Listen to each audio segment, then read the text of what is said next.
Update tayo sa sunog sa tabi ng Bagbag Public Cemetery sa Quezon City. Detalye tayo sa ulat on the spot ni Alan Gatus ng Super Radio DZBB. Alan? Rapi, may sumiklab ngang sunog sa may bakod ng Bagbag Cemetery sa Novaliches, Quezon City. Sa laki ng apoy, bahagya nagkagulo ang mga dalaw sa loob ng sementeryo. Kwento ng may-ari ng bahay kung saan nagsimula ang sunog. Nasa trabaho siya nang itawag na nasusunog ang kanilang bahay. Pumutok umano ang electric fan sa kanilang kwarto na naging sanhi ng apoy. Mabilis na kumalat ang apoy kaya wala umano silang naisalba kahit isang gamit.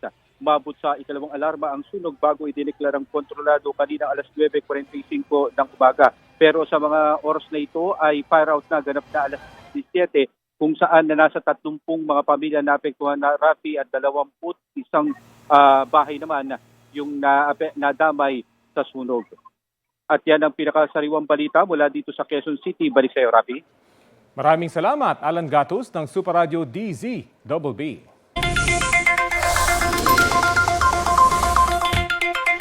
Sa ibang balita, maglaan po ng dagdag na budget sa LPG.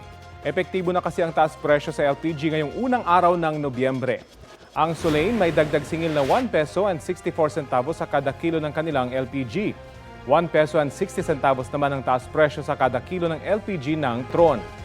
Sa tala ng Department of Energy, ang average price nitong Oktubre ng 11 kilo na tangke ng LPG sa Metro Manila ay 850 hanggang 1,110 pesos. Pagkatapos ng undas, may nakikitang dagdag bawas naman sa presyo ng mga produktong petrolyo.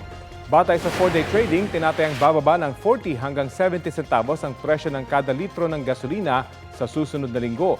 Posible namang walang pagbabago o hanggang 20 centavos na bawas sa kada litro ng diesel. Ayon sa DOE, kabilang sa dahilan ng posibleng rollback ang paghupa ng tensyon sa Middle East. Samantala, inaasahan namang tumaas mula 10 hanggang 20 centavos ang kada litro ng kerosene. Ilan sa dahilan niyan ang pagbaba ng supply ng krudo sa Amerika at pagganti ng Israel sa military sites ng Iran. Tuloy-tuloy na rin ang pagdami ng mga dumadalaw sa Carreta Catholic Cemetery dito sa Cebu City. Mas marami yan kumpara sa nasaksihan ko roon noong Miyerkules. Naglibot na rin ang mga otoridad sa mga sementeryo dito sa lungsod. Talamak daw kasi ang pagnanakaw ng mga iniiwang kandila at bulaklak. Mahigpit namang ipinagbabawal ang mga matutulis na bagay, alak at sound system. May medical stations na rin. Samantala sa Davao City, hanggang sa linggo naman inaasahan ang dagsa ng mga pasahero sa Overland Transport Terminal. Tinatayang 80,000 na biyahero ang daraan sa terminal hanggang November 3. Buhay na rin ang mga negosyo sa mga sementeryo, kagaya sa Davao Memorial Park sa Matina, Davao City. Meron na ring mga nagbibenta ng mga bulaklak, pero ang may mga special permit lang ang pinayagang magtinda.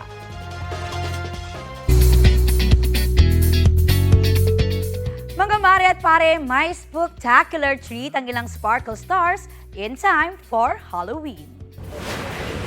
True to her kontrabida role, si Shining Inheritance star Kailin Alcantara sa kanyang transformation bilang mambabarang. Ang co-star niyang si Michael Sager Bruno Mars naman ang character inspired ng Apatu MV. Our favorite Bulawin heroine ang peg ni Cassie Legaspi, channeling her inner Alwina. Childhood nostalgia naman ang throwback ni Benedict Cua at anak na si Baby Alec as Ash Ketchum and Pikachu. Look what you made her do! Dahil si Rian Ramos naman ay nag-ala Taylor Swift. Ang BFF niyang si Michelle D naging si Beyoncé. At si Raver Cruz, malabida naman sa isang crime series ang OOTD. Sa ibang balita, mahigit 1 milyong pisong halaga ng pera at alahas ang natangay sa isang bahay na nasa isang exclusive subdivision sa Parañaque. Armado pa ang 6 na lalaki ng pasukin ng bahay. Ang insidenteng nahuli kam sa balitang hatid ni Jomar Apresto. Tila nabigla pa ang lalaking ito sa pagbukas niya ng gate nang salubungin siya ng mga armadong lalaki. Pero ang lalaki pala kasabwat umano sa panloloob sa bahay ng 2 Chinese national na nakatira sa isang exclusive subdivision sa Parañaque City. Ayon sa pulisya, agad itinali ng 6 na armadong lalaki ang 4 na Pilipino sa bahay kabilang ang isang in-house security guard. Pagkatapos ay umakyat sila sa mga kwarto kung nasaan ang mga biktimang Chinese. At gunpoint, pinapunta siya dun sa kwarto kung saan nandun yung vault. Pinabuksan sa kanya at nilimas yung laman ng vault. So, nakakuha sa kanila ng almost 1 million na halaga ng cash at saka 400,000 worth na mga alahas. Agad daw tumakas sa mga armadong lalaki. Sinundan naman sila ng isa sa mga driver ng mga biktima na nakapagtago habang nagaganap ang panloloob.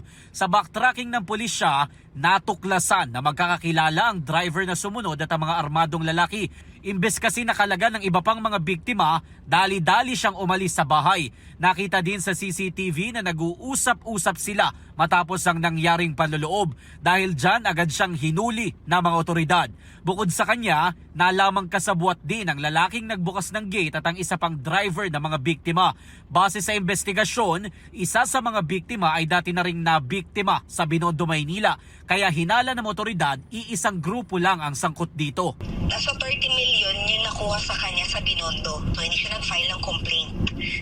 So, itong mga taong ito na parang na-realize nila na hindi ito nagpa-file ng kaso. Sabi pa ng pulisya, tukoy na nila ang ilan sa mga nakatakas na armadong lalaki kung saan ang isa sa kanila ay dating miyembro ng Ozamis Robbery Hold-Up Group. Ay naman sa barangay, hindi ito ang unang beses na may nangyaring panloloob sa naturang exclusive subdivision. Actually sir, marami nang nakawan dyan.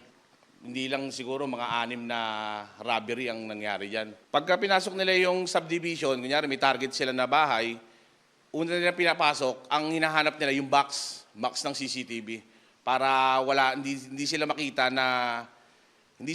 na pumasok. Sa ngayon ay hawak na ng Parañaque City Police Station ang 3 driver ng mga biktima na mga kasabwat umano sa krimen. Patuloy naman ang follow-up operation para mahuli ang mga armadong lalaki. Jomer Apresto nagbabalita para sa GMA Integrated News.